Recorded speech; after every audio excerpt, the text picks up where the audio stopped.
Ma'am, अनुज चौधरी जी संभल के CEO साहब वो ऐसे बोलते हैं कि जिन लोगों को रंग से आपत्ति है, रंग से जिनका धर्म खतरे में आ सकता है, संकट में आ सकता है, ऐसे लोग घर पर रहें, होली वाले दिन बाहर ना निकले, घर पे अपनी नमाज करें।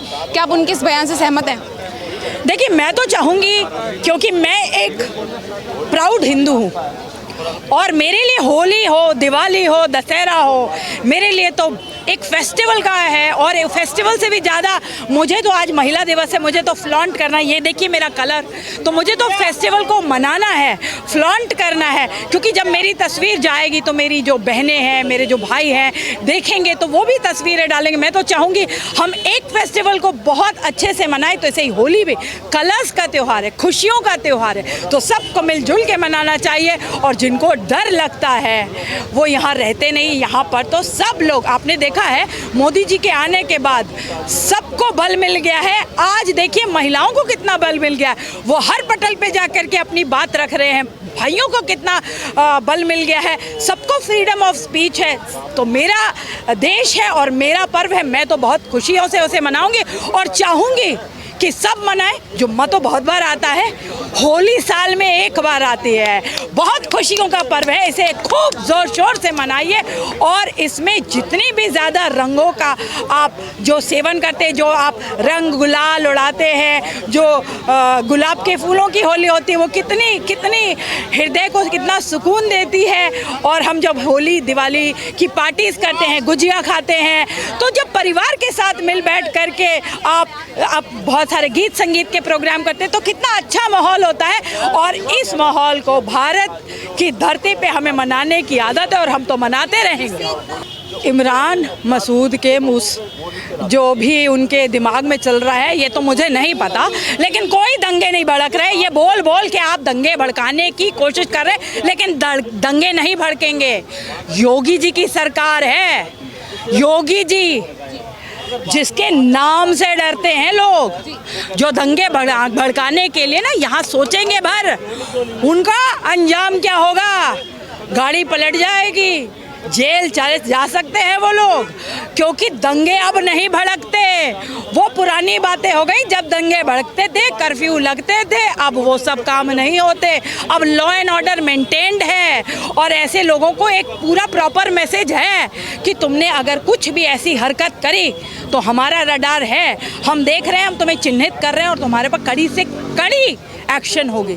तो सतर्क रहें, समझदारी से बयानबाजी करें और योगी सरकार के डंडे से बचें, बुलडोजर से बचें। अनुज चौधरी जी का जो है आलोचना हो रही है क्योंकि वो एक समुदाय को घर पे रहने के लिए बोल रहे हैं। तो फेस्टिवल तो उनका भी, हिंदू का भी त्यौहार है, ये कोई घर पे नहीं रहेगा, सब बाहर आकर के अपना फेस्टिवल मनाएंगे। होली का फेस्टिवल कोई रोक नहीं सकता, ये रंगों का त्यौहार है, खुशियों का त्यौहार। कहना चाहेंगे संभल के सीईओ अनुज चौधरी जी का बयान आता है होली पर्व को लेकर कि होली भी उसी दिन है और रमज़ान का जुम्मा भी सेम डे है, तो जिन लोगों को रंग से आपत्ति है वो अपने घर पर ही रहें। क्या कहना चाहेंगे, उनका ये बयान सही है इस मौके पर?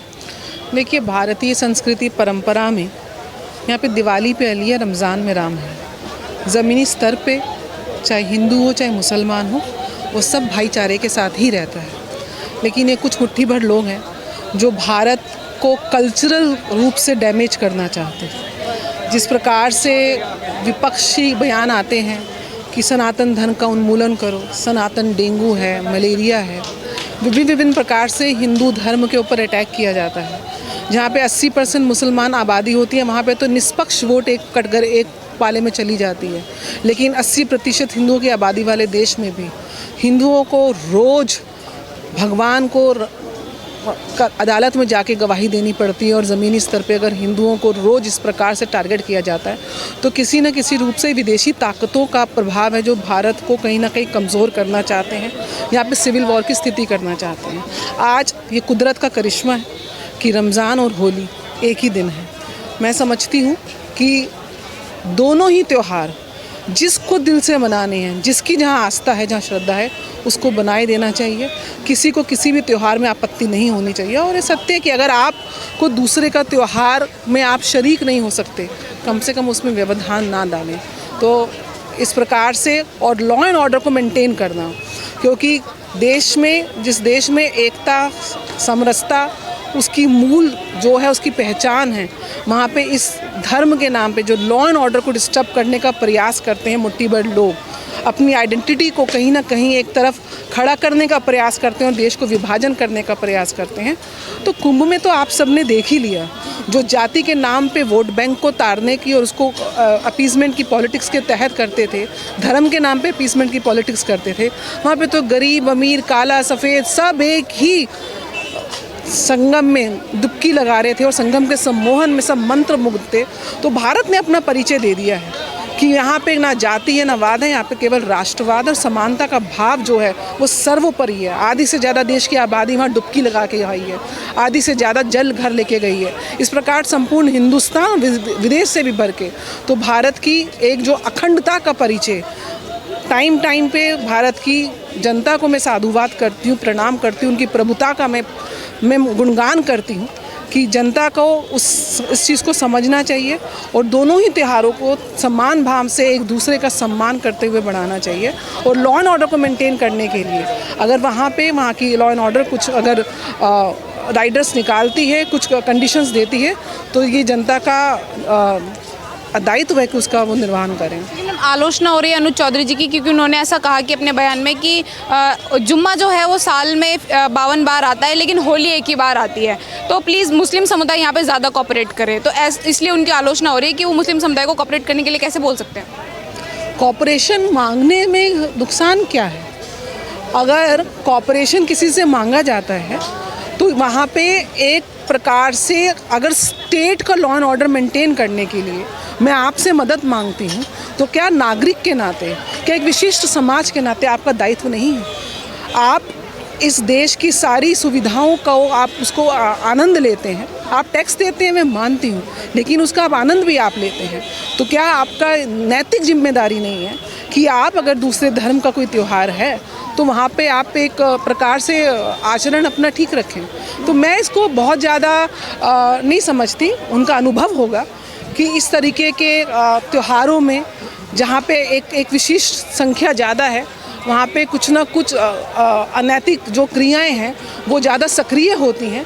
तो उन्होंने अपने अनुभव से उसको कहीं ना कहीं से संकलन करके और उसको आदेश देने का प्रयास किया, और जिसका मैं स्वागत करती हूँ। मैम, कांग्रेस के जो सांसद हैं इमरान मसूद जी, वो ऐसा बोल रहे हैं कि जब पुलिस वाले ऐसी भाषा शैली का इस्तेमाल करेंगे तो डेकोरम रहेगा ही नहीं, कोई मर्यादा ही नहीं रहेगी, तो समाज में तो ये मतलब एक गलत मैसेज जा रहा है इस तरीके से। समाज में लॉ एंड ऑर्डर को मेंटेन करने का मैसेज जा रहा है और एक समाज से दूसरे समाज के त्यौहार का सम्मान करने का मैसेज जा रहा है। यहाँ कोई, मुझे नहीं लगता कि किसी को काउंटर किया जा रहा है। केवल लॉ एंड ऑर्डर को प्राथमिकता देते हुए, उनके पूर्व अनुभवों से एक प्रकार से शिक्षा लेते हुए उन्होंने इसको जारी किया है। मुझे लगता है सबको इसका स्वागत करना चाहिए।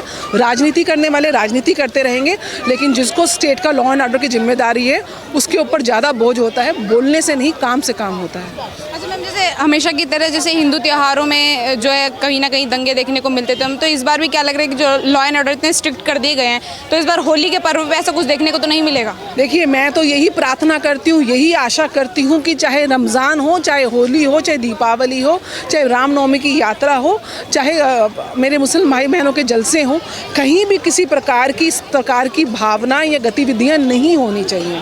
और अगर लॉ एंड ऑर्डर को स्ट्रिक्ट किया जा रहा है योगी जी के शासन में, निश्चित रूप से उत्तर प्रदेश ने लॉ एंड ऑर्डर में एक नए जो है आयाम को छुआ है, और मैं समझती हूँ उसको और कठोर तरीके से उसका पालन करना चाहिए और जो लोकल वहाँ की जो पब्लिक है उसको सपोर्ट करना चाहिए। सपोर्ट मांगना कहाँ से धर्म को तुष्टीकरण हो गया?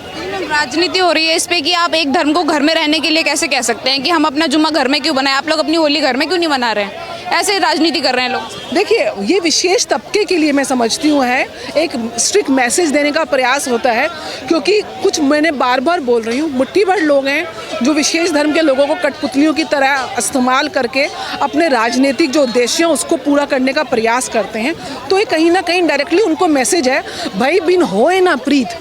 डर को अगर आपको कहीं से करना है तो कठोर डिसिप्लिन और नियम को भूमि पे उसको डालना पड़ता है, और जिसको जो भाषा समझ आती है उसको वही भाषा समझ आती है। समस्या ये है कि उस भाषा में जवाब देना पड़ता है, क्योंकि प्यार की भाषा जब नहीं समझ आती तो कठोर भाषा, कठोर शब्दों का उपयोग करना पड़ता है। बहुत बहुत